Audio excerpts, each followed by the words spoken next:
Good afternoon, people. We've got an exciting panel discussion today, and we're here with at the offices of the Lake Norman Chamber of Commerce. And we're fortunate enough to have, as our cameraman, the president of the Chamber of Commerce, Bill Russell. He's here in the house, and he's going to take good care of us today for all of y'all out there in Zoom land. We've got some real good technical assistance from Bill today, so we really appreciate that. More about Bill in a few minutes. So, with the title of this particular lunch and learn, we call them, is cultural appreciation, diversity, equity, and inclusion. That's a big topic. But we're going to try to narrow it down by giving you an idea, not a textbook idea of what we mean when we say cultural appreciation, but we're going to give you some real live people that actually live cultural appreciation day in and day out. For various reasons they do that. And so we'll find some stories and we'll just have some good insight into people's lives. I always think that it's a good thing to start out with just talking a little bit about stories. And it's amazing how we have different stories that connect with us. And sometimes we don't think about that. So for example, I grew up in southern Georgia and my father was a sharecropper. And I spent probably about 2 minutes on the farm. So I discovered I needed to do something like go to New York City where they didn't have a whole lot of cops. But it's really interesting because I can't tell you how many people I've met who've had that background. Regardless of the culture they come from, they have that background of growing up on a farm, growing in a small town or the rural area, and we can share some stories. That's the beauty about cultural appreciation. If we can get past, and I'll just say this, I hope I don't get in trouble. I hope Bill doesn't fire me, but I'll just say this. If we can just get past our physical looks, our gender sometimes, it's amazing how much we find in common. Now, I'm not even suggesting something like being colorblind, because I don't agree with that statement. But what I do like is that we find common grounds with people. And when you find common grounds, it's amazing the kinds of stuff that you can do. And so I'm really excited about our panel discussion today. We got some people for you today. And we start with Miguel Chavez, who is basically, he's the president, CEO, and head driver and head mechanic and husband to Laura, I should say that, of a company called Nabella Transportation Incorporated. Miguel, did I get that right? Yeah. Okay, good. Yeah. And then we have my friend, and that I've known for probably 2 or 3 years, Lesha Dodson, who is vice president of the Star Insurance Company, and she's going to explain to us pretty much about that. And then Wong, who is director of strategic pricing with Carrier Enterprises. Is that right? Correct. And Albert and I sit on a committee at our church together. That's how we kind of got to know each other and we exchanged views. And I'm so happy that he's here today because sometimes, let me just say this too. Sometimes when we think about different cultures and different diversities, that we fall into the trap of what we call stereotyping. And one of the things that I want the panel to do is to talk about who they are and talk about who their business is, what their business is, and what someone like Albert, who's not, this is not his own business, but he works in a business that does a lot of work and interaction with other people who are in business. So one of the things that we want to do is to spend some time getting to know who they are in terms of cultural appreciation. But just bear in mind that they are representative of a culture, but they're not the culture. Does that make sense, y'all? There's no such thing as the Black culture. There's Black cultures. There's no such thing as the Asian culture. There's Asian, don't get me started on how many Asian cultures there are, because I mean, we would never finish. There's no such thing as a Hispanic culture, but there's cultures. And once we get that in our minds, there's no such thing as, by the way, the white culture, because there's multitudes of white cultures, you know, that we know that. So they're representative, but they're not a stereotype. Does that make sense, y'all? Yes, sir. So I'm going to turn it over. I really want Miguel, since you and I'm sorry, Miguel and Laura. Is Laura here with us? No, she's not. She's out of the country right now, but yeah. Oh, okay. Well, Miguel, Yeah. you're on Zoom. Tell us a little bit about yourself, your business, anything else that you might want to prep us with. Of course. Can you hear me very well? Okay, Yes. great, awesome. I just want to thank for the opportunity of being here. It's very challenging for me to speak in another language that is not mine originally, you know, a language that you learn. It's very, very, very challenging. But yes, so my name is Miguel Chavez and my wife, Laura Chavez. We own and had this project for the past, I'll say, year. Our company, Nabella Transportation. Um, we are originally from South America, Colombia, and we moved to New Jersey. We lived there for 23 years. And I don't know you anybody has been in New Jersey, but it's a big Latino community over there. And I went to high school over there for 2 years. I did my 2 years of high school. Same, my wife also did. And but it's funny because we never, for the 23 years that we lived there, we never spoke English. Everything was Spanish. We had the bakery, the bodega, which is the little market. It was everybody spoke Spanish. They have a lot of Puerto Ricans, a lot of Mexicans, a lot of Colombians, a lot of Latinos. So we never had the necessity of speaking in English. Moving to North Carolina 8 years ago was very, very challenging because Southern accent was one thing, you know, it was very, very tough. Uh, uh, but They speak but of yes, to the South, man.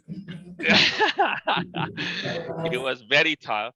Um, but my background was I am and I was a truck driver. I have a commercial license, so I've been into commercial business, transportation business for the past 18 years, I'll say. About we did. I drove buses. I drove ambulances. I mean, anything commercial. Um, that requires commercial license. And when we moved to North Carolina in 2014, my wife never had to work. Once we moved over here to North Carolina, she started a school and she became certified CNA. And then she was, well, as of today, she's still working in Rowan County as an EMT. Um, she works, she took the certification for paramedic, and she is working at the VA hospital in Rowan County right now. That's what she does. I work, when I moved over here, I worked for Full Lion for a few years. And then we always planned to own our, to have our own business. That was always in our minds. Um, we decided to build this dream last year. And finally, at the beginning of this year, um, we start Nabella Transportation. We got the name from my daughters. We have two daughters, Isabella and Natalie. So we combined those two names, and that's where the name came from, Nabella. Um, and the idea of having my business is a non-emergency transportation, non-emergency medical transportation. Um, we have wheelchair accessible transportation vehicles. That's what we own. Um, and we service patients and clients going, we take the people to the doctor's appointments. That's what we do. Um, so we pick up the patient at the house or at the facility, and we bring it to the doctor. We bring it inside the office, and we make sure the patient is seen by the nurse or whoever is at the front desk, and we wait for the patient until the appointment ends, and then we bring them back home. That's what we specialize on. Um, I thought it was gonna be hard since I'm Latino in Lake Norman area. It's more, like you said, more white population, and I thought it was gonna be hard for me as being Latino, uh, get my business going on. But one of the things I always thought was, uh, hey, why not take the try? And I tried it. Um, I became a Lake Norman Chamber of Commerce member, and believe it or not, my first client, I got it from a networking event that the chamber had.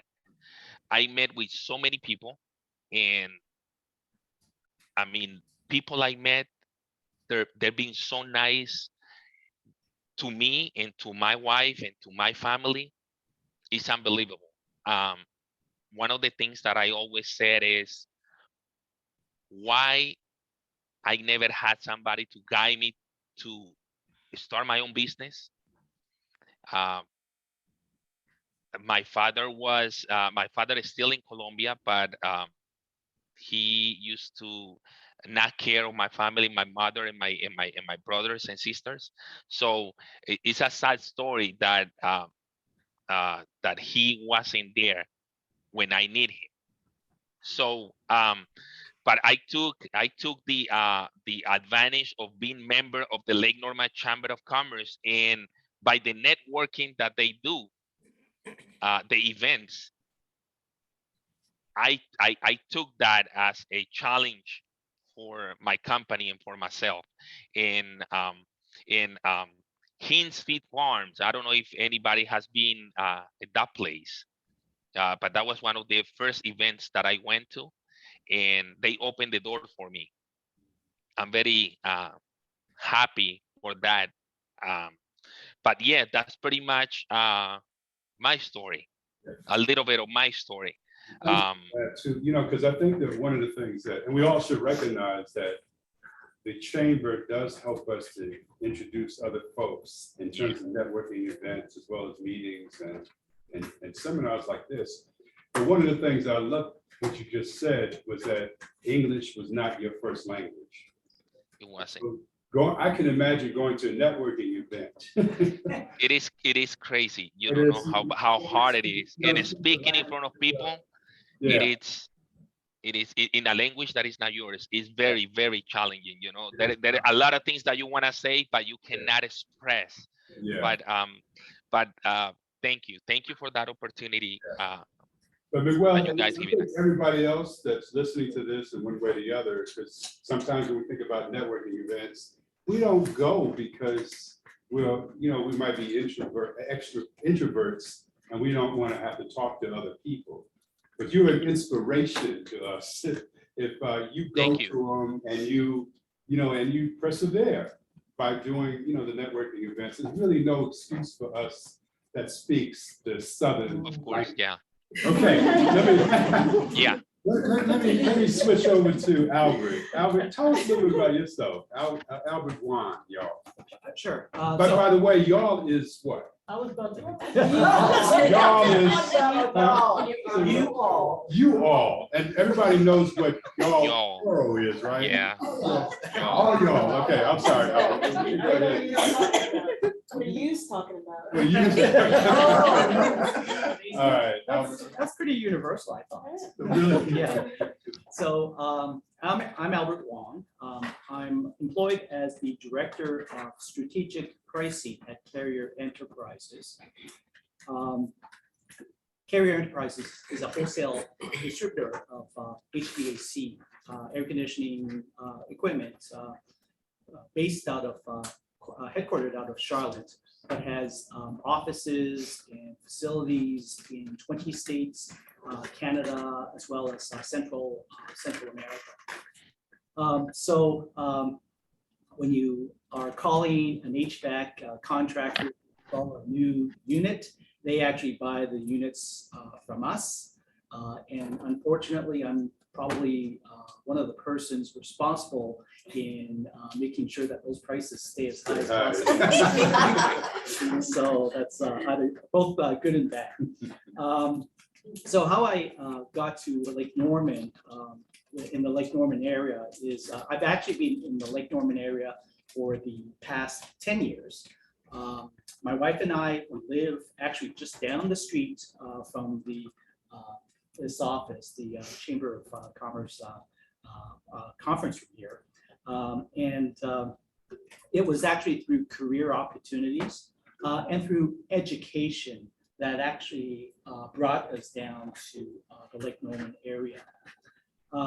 Originally moving from the Cleveland, Ohio area, being up there for about 17 years. And then prior to that, from Toronto, Canada. Okay, so I was actually born and raised and educated in Toronto, Cleveland, Toronto and Cleveland. So I did my undergraduate work in Toronto and graduate work and postgraduate work out of Cleveland. You know, I allude to the fact that it was career opportunities and education that brought me to the Lake Norman area. But it's also very interesting that some observational, you know, basically some observations that we've made, friends as well as people within our the Asian community that actually made, in that very often what attracts smaller ethnic groups is that cultural critical mass. And I would actually call it a critical mass. My background is Chinese. My parents moved to Canada from China after World War II.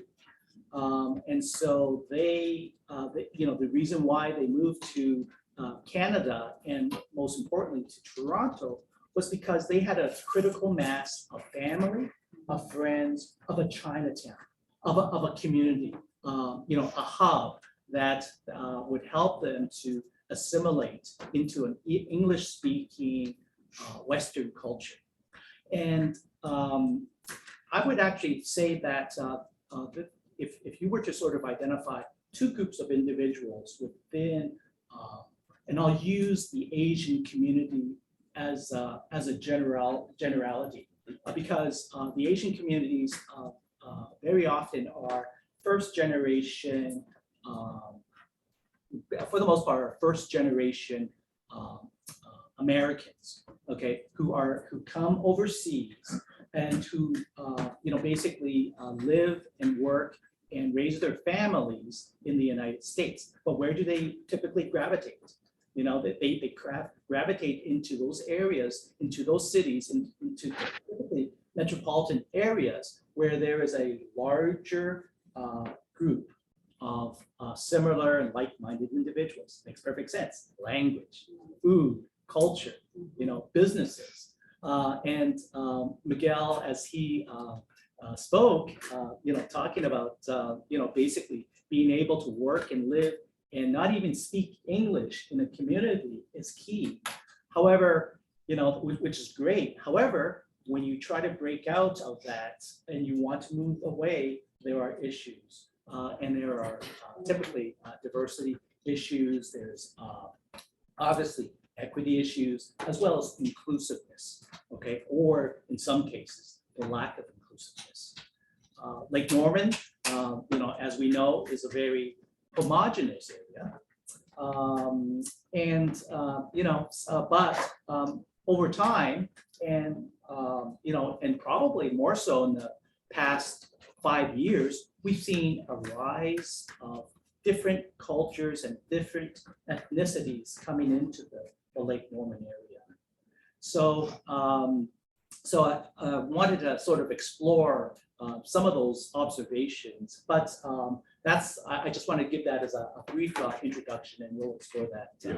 Yeah, good. We'll come back, particularly when you think about moving away from the community and what happens there. So we'll get back to that in a second. Yeah. But my friend, what do you have in terms of? Has this been your home all And I say that because I know the answer. Go ahead. Okay, well, first off, hi. Everybody doing okay today? Yeah. Okay, good, because I like to talk to people, not at people. It's just, we'll talk with people. My name is Lesha Dodson. I'm one of the partners at Star Insurance Group.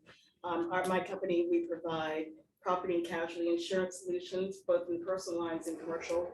We're based in North Carolina, but we service multiple states in the Southeast. We are woman-owned and minority-owned, and we're very, very proud of that. My background, it's kind of funny because you brought up the whole sharecropping thing and made me think about my origins. My grandfather was a young man in the Depression after he had lost his wife, raised his children in the eastern part of North Carolina, and was a sharecropper. And so they all seem to migrate towards Raleigh, which is where I was born. Born and raised in Raleigh, North Carolina. My mother, single parent, she's a psychiatric nurse, and so that brings up a whole other story that he knows about, but I call her Nurse Ratchet. Because if you're a psychiatric nurse, you would understand. But yeah, in my professional life, wrapping up a personal, I've been married for 32 years to an incredible human being. His name is Fred. He's a developer, built affordable housing in the Charlotte area. We have one son who's 30, and he lives in Detroit, and he's a chef. And I've been very blessed to be able to come into this profession. The road getting to there was kind of, weird and wonky, but I spent most of my working life in nonprofits. So I've worked for a variety of nonprofits, everything from Alzheimer's to hunger, HIV and AIDS, list goes on and on. And then I spent about another 10 years or so in healthcare. And all of those things kind of ended up leading me to here, you ask. Actually, it came down to really deciding to put some faith in myself. I didn't have a lot of examples in my own life of anybody who had gone out and who had started a business for themselves. It was always very comfortable to go in and clock in, punch in, and do a job. My mother encouraged me as a child or as a young woman. She's like, you need to learn how to type, because the only good thing that she saw the opportunities for us was to be either a secretary or a nurse or any of those other really honorable professions. And I admire her so much. She never really understood that my desire to actually at one point be able to do something for myself. And she still doesn't understand it to this day. But that's okay. I respect that because she paved the way. So my own previous ancestors have paved the way for me to actually help plant seeds in myself to become an entrepreneur. I get fortunate enough to be surrounded by other inspirations that lead the path for me as well. As far as diversity and inclusion and everything, I've always been a lot of times the only one in the room, or just one of two. In our particular industry and insurance, it really is kind of a running joke, but you usually will be the only one. I went to an owner's retreat one year, and it was funny. I walked in the door, I'm with one of the owners, and it said, "So, who do you work for?" I'm like, "Well, I work for me. I work for my customers, but I work for me." And so you had to readjust their brain to be able to think about that I was actually their peer and not some subordinate. And that's not unusual in my life. That's something that's happened quite often, where people will automatically make these assumptions about you, and I like to break assumptions. So anyway, that's enough about me. I want to get back to Mr. Well, I'm going to go back to Albert, because I know we talked a little bit about what he's going to talk about in the beginning, because I love the idea that you got together with some of your friends and associates, and you guys just kind of talked, had a free flow discussion. What was that about? Yeah, so that was interesting. So a few friends, Asian background, actually had lunch on this past Sunday. And I shared with them the fact that I was invited here as a panelist, and we really wanted to talk more about some of the things that are relevant both businesses as well as to the community or the small community that exists within Lake Norman. So we try to sort of value or identify what are the things that the Asian culture or Asian cultures value, and try to group them together. And we came up with 4 different areas. Okay, so from a value perspective, there is faith, family, work, and the last one is food. And I'll put that as culture. But I'll tell you, food is probably one of the biggest drivers for many groups, and that bring them, that bring groups together. It's the food. A lot of it's food, but you just can't have the food. A lot of times you have to have the culture before you actually get to the food. Yeah. And when we're talking about that, we're talking about, I'll give you an example. One of my pet peeves, Chinese food. Okay, so in the Lake Norman area, you ask, hey, what's the best place to go to get Chinese food? And they'll invariably, suggest, okay, you could try, when we first came down, people used to always say, just down the street, Osaka. Okay, that's what they used to say. Okay. As well as another place, the House of Taipei. Okay, so there was basically, and then we tried it out and say, okay, egg drop soup, wonton soup, egg rolls. That really isn't Chinese. Yeah. Okay, that's an American, or chop suey, right? Chow mein. That isn't it.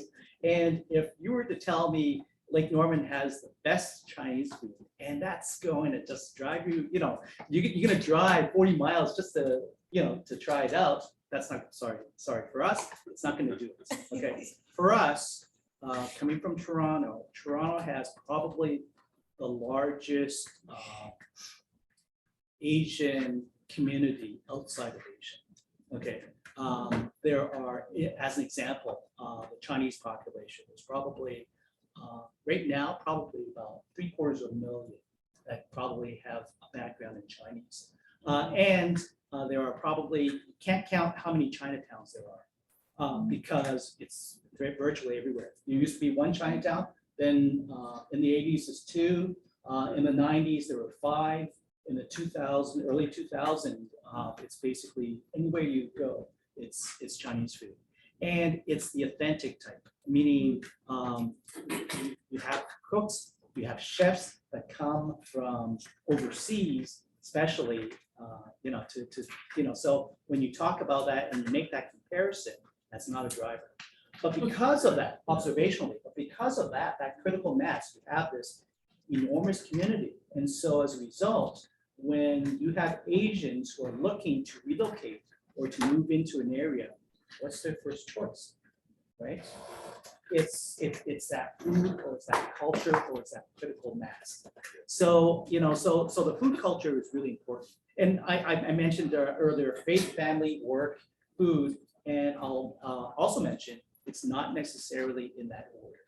Okay, obviously, and especially as you go through your life journey, certain things will take priority over others. Okay. Life journeys. Yeah. So, but hopefully, Dan and I going to the same church. We want to make sure that faith comes first. But okay, okay. So that's from a value perspective. Now, from a grouping or a demographic perspective, how would you sort of identify that? And so our conversation led to that. And because very often in conversation, people try to lump everybody together, but from a more of a marketing or from strategic marketing or category management perspective, you really want to try to identify key demographic attributes that you can, that you can actually easily identify, easily group, as well as easily market to. So from that perspective, we broke it out into two different types. One are the newly arrived Asian immigrant, okay? The newly arrived Asian immigrant have values which are based off of family, okay? And I would actually emphasize that first, family, then language, okay? Then food, okay? Again, and then and wrap with that, when they have kids, it's education. Okay, education is really key. Having an education system that allows and prepares the kids for college and university. That is key to virtually every Asian family, every Asian group that comes into not necessarily just Lake Norman, but anywhere. Yeah. Okay, so that's actually what I would emphasize. And as a result of that, very often with the language barrier for the newly arrived Asian immigrant, language is an issue, obviously, you know, the lack of speaking, okay? Inclusion becomes an issue. So if you're in a relatively homogeneous area, you're not necessarily going to see an influx of this type of group. You're going to gravitate towards those larger centers that have that community, which, you know, overcomes the barriers of inclusion as well as equity. Okay, so that's the one demographic group that we identify. The second demographic group are U.S. college or university educated individuals.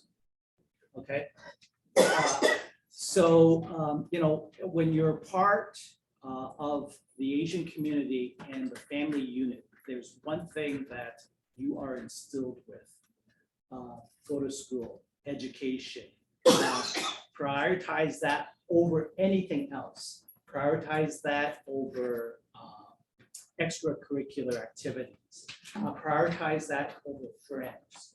Prioritize that over TV, as an example. You know, so that is sort of instilled, and that actually continues to be instilled in virtually every Asian family that you'll encounter, even though it may not necessarily be spoken at that level. Okay, so that's important. So as a result, you get a lot of Asians who have been here and who go down that path, who strive towards education, advanced education, graduate education. I'm one of those individuals that is sort of cubby-holed into that. Okay. Can I come back to you? Because I want to actually Tasha, Lesha, It's okay. to chime in, because you said some things that I think I just want to pick up on. Some of the things you also said around this whole notion of values. Now, before we go, you know, when we think about values in your community, again, there's no such thing as the African American community, but there might be some culturally relevant values that African Americans, kinds of things that your mother might have said to you, the kind of messages she might have given you might have been the kind of thing that a lot of grandmothers gave their girl child when it's coming up. While you're thinking about that, Yeah, let me think on that I one. want to just to take a second to really thank famous toasters for toastery for providing an extraordinarily good lunch. We had a wrap and we had salads and we just feasted on that. So I'd like to thank them for doing that. And it is, let me see, is Michaela still here? Is she there? Thank you so much, Michaela, for being a sponsor of this event. It means a lot to us, and it allows us then to not worry about getting out of here and trying to get something to eat. So I wanna thank you. Now, you guys are located, my understanding is you're located in, I started to say Denver. I would have gotten a lot of trouble with my friend over here. No, in Davidson. Yes. On Main Street in Davidson, is that right? Yes, sir, headquartered in Davidson and now in all around the Charlotte area, South Carolina, DC area, Virginia as well. Okay. You guys still have, say what? Okay, do you guys still have these long waiting lists on Sundays, or is that? Yeah. Yeah. And what is that indicative of? You know, so right now, we're actually opening our Dodson location. So that location will be open as of Monday, July 25th. Wow. So it's going to be a great time. And specifically with that location, you know, we have Davidson College right there as well. So we get a lot of traffic from the college. But I actually am from the Myrtle Beach area, South Carolina. So I went to school there in Coastal Carolina and stayed there. And the store there is so different than the ones here. I mean, it's just so different. But the wait times are about the same. But we're gonna have some local like entertainment and the mascot from Davidson, and just some things going on. So if you guys are free on Monday, you know, if you want to come for your lunch hour or come for early breakfast, late lunch, feel free to stop by. I like that it's part of the community. Absolutely. And you guys do that really well. And by the way, thanks for coming to Charlotte. I know you don't want to be at the beach any longer. I mean, you came here to get away from the beach. Absolutely. I So need to she's change been there, the folks, scenery. 1 month so far. So Yes. we want to welcome you here in this area. Thank you. Thank you so much. Okay. Miguel, I'm getting some directions here. Would you mind, could you talk a little bit about the Hispanic community in, you know, the Lake Norman area?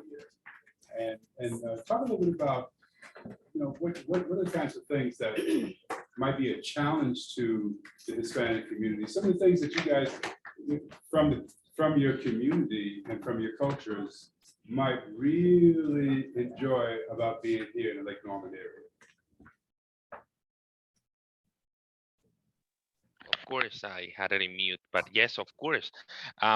So in this area, there is a lot of Latinos. In one of the challenges that I had is every time somebody sees me, like every time somebody sees me, they're expecting me to talk about construction or roof or painting or yeah. So but then when I start talking about what I do, a lot of people get surprised. There is not too many companies doing the service that we provide, but there is a lot of lack of communication language in my community. Latinos, they struggle a lot. Transportation is one of the things. It's very, very hard for the Latinos to get doctor appointments in talking about my my field. Transportation is a lack of because of the communication, not only the transportation, it's just going to the doctor and not having someone to speaking the language, Spanish, or translating. It is very, very hard. That's the service we providing. We helping the Latino community to go to the doctor, and not only that, it's just going at least to the front desk and translate for them, taking those extra 5 to 10 minutes to help them with the appointment. That's one of the challenges that the Latino community has. And believe it or not, I was just reading the newspaper, the Latino newspaper. I get it from church every Sunday. We go to the Huntersville First Baptist Church, and we have a Latino community meeting there every Sunday. So they always put the newspaper, the Latino newspaper there. I was reading in North Carolina alone, it's 865,000 of immigrants just in North Carolina alone. So there is a big necessity of translators or bilingual people. And like I said, in my house, we teach my kids Spanish because we think it's very important to be bilingual. So I think that's the greatest and the biggest necessity of the community that my people, my community struggle with is the language barrier. We miss the Latino restaurants. Everybody, like he said, everybody thinks that you're Latino, you're Mexican. No, we're not Mexicans. We're all different. There is a diversity of Latinos. Mexican food, I like it, but I like Chinese more. Let me tell you that. But yes, we have a lot of Latino diversity on the food. We love dancing as Latinos. It's in our DNA. Dancing and drinking is in the DNA of a Latino. But yes, I think that is one of the biggest struggles that the Latinos have in this area, especially in Lake Norman. Yeah, thanks so much for that. And it does speak to, again, there's some commonalities that we might have, even though there are no such thing as Asian culture or Latino culture, but there is some commonalities. And I'm going back to Ms. Dodson one more time. Okay. Because you know what I like about her, and she talks about her mother and her grandmother, and sometimes the actual survival of, say, many of the African-American cultures is based on the fact that elderly people passed on messages that allowed them to not only survive, but to thrive. Yeah, I would agree with you on that. You know, so not all Black people know every other Black person, but just. And not every Black family has, you know, this incredible, like, this big mama person who's in there, who's instructing everything. My mother dispels all of that because she's a terrible cook. She's, I'll tell her that to her face. She's a terrible cook. She has a lot of other talents. But as far as the values that are passed along, you know, it's actually kind of a different mix. You know, and I guess I can be kind of honest with you. This might be a little too much information. Sometimes you learn lessons from the things that people got wrong. Yeah. And you can, you know, look at the decisions that were made at the time that, you know, were not the best ones, and there were some really hurtful things that occurred, but then you can choose to make another choice. And so those are the sort of things that I think can get passed along, not just the, you know, not just the positive. And I think that's just something that's, I think it happens with all cultures, period. But because in my world, letting all your business out is just not something that is acceptable. And people don't want you to know all of their stuff. And you're shaking your head to that too. Okay, go ahead. So you know what I'm saying.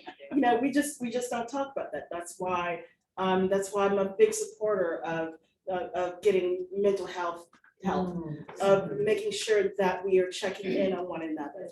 That if you see a person on the street, you don't just walk past them. That's a human being that could be your auntie, your uncle, your cousin, or any of those other things. You know, those are the values that I grew up with. My mother, one story, and I think I've told you this before, when I was a child, we would go to the Krispy Kreme.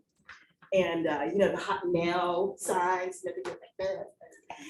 And so we didn't have this little thing. We'd go and get a box for the house and box for us. So we would sit there with our box of Krispy Kreme, you know, scarfing away. And I'll never forget, I was really young.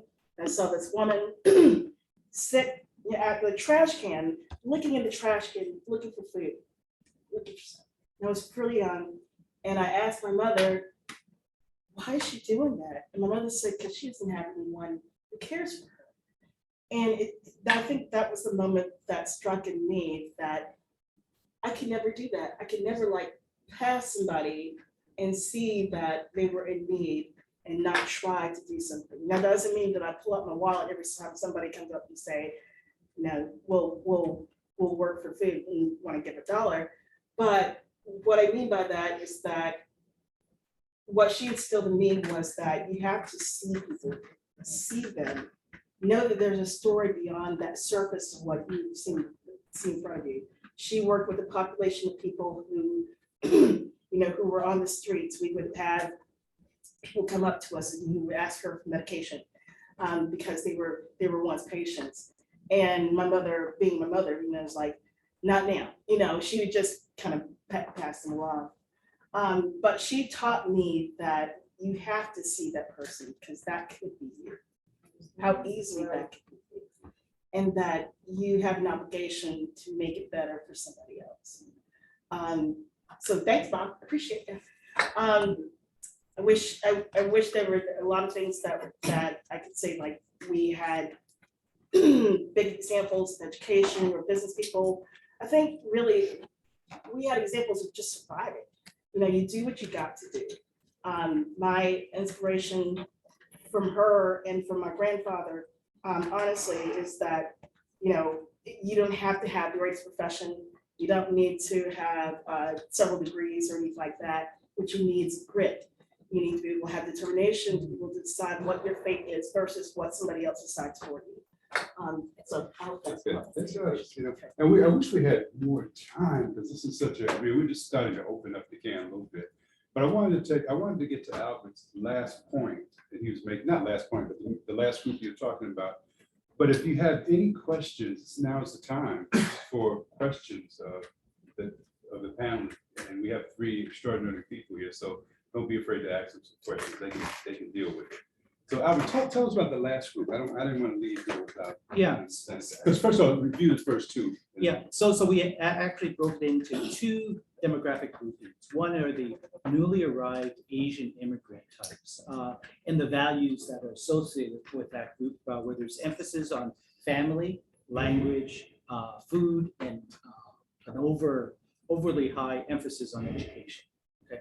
Then the second are those who are probably more second generation or individuals who arrive into the US when they're younger, and they actually have the opportunity to become educated in the US school system. And so language, culture, okay, are, you know, actually secondary, okay, from that perspective, because language is an issue. You're assimilated, you can communicate, you can vocalize your concerns.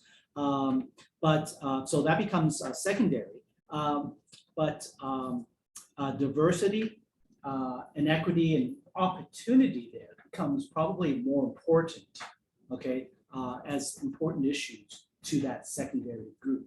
But for the most part, the issues that they're looking for and what they're valuing is all of a sudden becomes more towards family and food, and obviously work. Thank you so much for that too. So any questions, anybody have anything that you want elaborated on? Now's a good time to do that. We have about 10 minutes maybe. So let's see if we have any questions. I've got a good jam recipe. Does anybody want to know that? Actually, so one of the things I didn't mention is that should we share all the food stuff? And I know Miguel, you're like super into food too. Yeah, I used to be a chef a long time ago. So food is love. And that's something that's universal. Yeah. Oh yeah.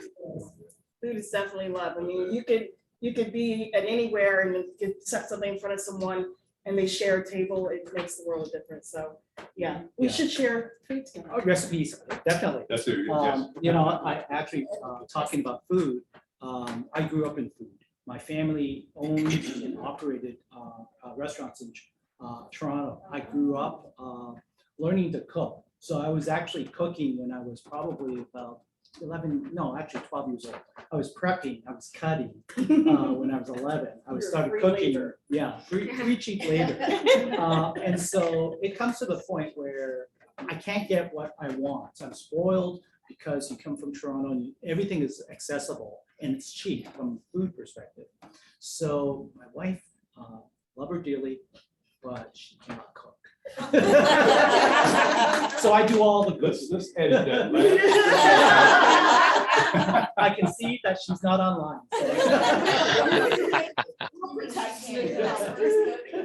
She might have outsmarted you, she's pretending she's. I'm sure it's Really, I strategic remember to how that. What about other folks, that either questions, or, this would be a good time, you can share some of your stories, or your, around food, around values, around anything that the elders in your family might have said to you that actually had you being being able to survive and thrive. Anybody like to just share something? Please, go ahead, Michaela. Okay, so when COVID first started back in 2020, third year, as everybody knows, so I lost my grandmother back in April 2020, and she was like that piece that held our family together.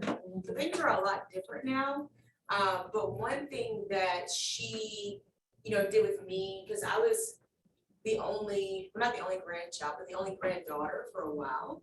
I have nothing but boy cousins. So she, always had me in the kitchen. I was always cooking, and always just like learning new recipes and doing things like that.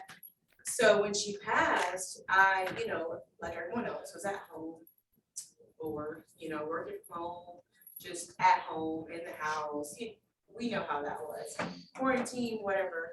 And I decided to start a food blog on Instagram, just posting my recipes and just random like things that I was making. And then my friends are like, you travel a lot, so why don't you, post restaurants that you go to in the community or when you travel out of state? I'm like, maybe I should do that. So I started doing it. And today my page is very successful, but it's literally the idea from my grandmother, and I was just posting for fun. But now that I'm in the Charlotte area, I'm meeting all of these like food influencers and bloggers and chefs and people that are in food.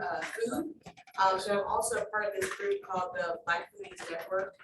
It's based out of the DC, Maryland, Virginia area. But like just making that connection with her and starting early in the kitchen, and then just having the idea, this is something that's, of course, like I do work in the restaurant industry, but it's something that I do for like on my free time for fun.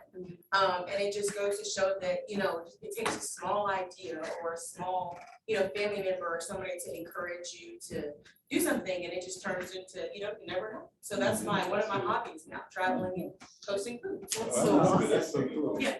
One of the things, I'm gonna say this, and I'm probably gonna get fired. So, You haven't been fired by now. Right. But, You're okay. I'm interested in, my wife, she does remarkable things with her hair. And she wrote a book called My African Hair. And I like to just go around the room, just have women talk about their hair. And is it something that's part of a cultural thing? Or is it just a survival thing? You gotta get your hair done so, you go to work in the right way. And some people don't have hair, I'm sorry, man. We see you here challenging. We see you here. Didn't need it, get rid of it. You look remarkable, don't worry.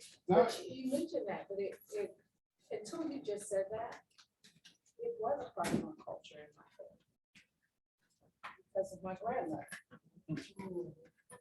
And so I was raised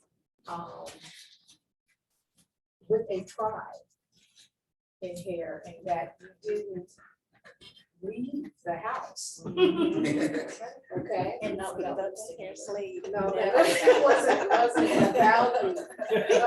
My grandmother had extremely long hair to her waist, and she always wore it pinned up, and it was a very elegant look. And she did our hair as coming up, my sisters and I. And so I would be asked if my hair was a wig when I was 9 years old, because the way my hair looked. And so it was a value that I grew up with. And out of that value, I wrote that book, which has won 3 awards. But it was because of that and because of her and the way we were taught. And along with that came other values in our family about pride, not everybody didn't know all your stuff was on the ground. What does that mean? Your business wasn't. Oh, okay. But there was a value that we had for education in our family. And a self-respect, if you will, that was, it was unspoken, but it was lived out, if you will. And so that was how I was raised. I was raised by a grandmother that was from the South and very proper and manners and all of those things, and china on the table. That was our culture. Yeah, thank you for that. Now we have time for one more comment or question. Anybody want to take This that? young lady right here. Please, sir. I want to say something about that the pandemic has done for me. I love culture and diversity, and I'm always dabbling into everything. I went to a school that was mixed with Portuguese, Latino, and African American coming up young. So I've always been exposed to diversity. One of the gifts that the pandemic gave to me was C-dramas and K-dramas on Netflix. I am totally addicted. He can tell you, like, I did not watch TV, like, at all. He'll tell you, I'd go 3 weeks, 3 months, the TV never turned on in my house. And now I'm in front of the C-dramas and the K-dramas for 3 hours. And it's like, I can't move because of course I have to read subtitles. And so I have gotten so involved. And so I'm extremely interested now in the Chinese culture and just interested. And I found out recently, my best friend from childhood and I reconnected when my mother passed in January. And she has twin girls who have been learning Chinese since they were 15. And so they go to a congregation, a church in New Jersey, where they are immersed into the Chinese culture, which I'm like so jealous. I am so jealous. It's like, oh, this is wonderful. So it's kind of something that we can connect to with me with them, because I haven't seen them since they were babies and they're like 25 now. So this panel discussion today has just been refreshing for me, with each person that's here, but especially the Chinese culture. Oh, what a nice way. I'm going to ask each of the panel to take about 30 seconds just to make a comment, a concluding comment, and then I'll wrap everything up. Please. All right, well, we all have a little bit of homework in front of us, and that is say hello to someone, see them for who they are. Don't make assumptions, because you never know who you're going to be introduced to next. It's the power of networking. There you go. Yeah. So as an extension to that, if you want to break the barrier, look for that commonality. And I'll tell you, food is universal. Yeah. So, so if you want to break the ice, get to know somebody, do it over food. Yeah. Miguel, last minute comment. Well, I just want to say, hey, do the best of you. Treat everyone special and smile. I think it's been very successful for me to smile to people, and like she was saying, don't judge people by the way they look. A big smile will change somebody's day, hour, minute. We never know. You never know. It's kind of touching. I'm Dan Houston, chair of the Diversity Council here, and we hold these kind of seminars from time to time. But we have a big one coming up. Isn't that right, Sylvia? We have a big conference coming up, a women's conference that the Chamber of Conference is sponsoring, as well as the Diversity Council sponsored. Well, you want to tell us just the date, and because we only have limited seats on that, so I want to get the word out. I did put a couple of flyers over there on the table as well. You go ahead and talk about it. Well, it's August 11th. Registration starts at 8:15, and it goes until 3. And we have 3 keynote speakers. Tanya Ribbons, writers, Amber Valentine, and Dr. Lexi Lane, and the keynote is Lisa Kelly. Remember, flyers are out here, and Amber Valentine's going to be our mistress of celebrating, and the theme is embracing and celebrating the power of you. And we're going to be talking about that coming out of the pandemic and what we've accomplished. This is a sold out event every year. So you don't want to wait to register and be at the last minute because you may not get a seat. We're going to be at the Peninsula Club. Again, it's August 11th. It's a Thursday, 9 to 3. We have a lot of fun, and you don't have to be a woman to attend. Men, you are welcome. So please come out and support. This is one of the Chamber's biggest events. All right, thank you. Okay, guys, thanks so much. Thanks for having lunch with us. Keep an eye on the calendar for these kinds of events, not only that are sponsored by the Diversity Council, but this, you'd be surprised at who will come in and speak. Quality people come and speak. And it's something that if you guys are like me and the panel members, we're what we call lifelong learners. This gives us an opportunity to get out there and do some stuff. And Miguel, thank you so much for mentioning the networking, because we have a whole bunch of, isn't that Sylvia? We have a bunch of networking events that I think. Thank you. Okay. All right, guys. Thanks so much. And we will be talking to you soon. Okay.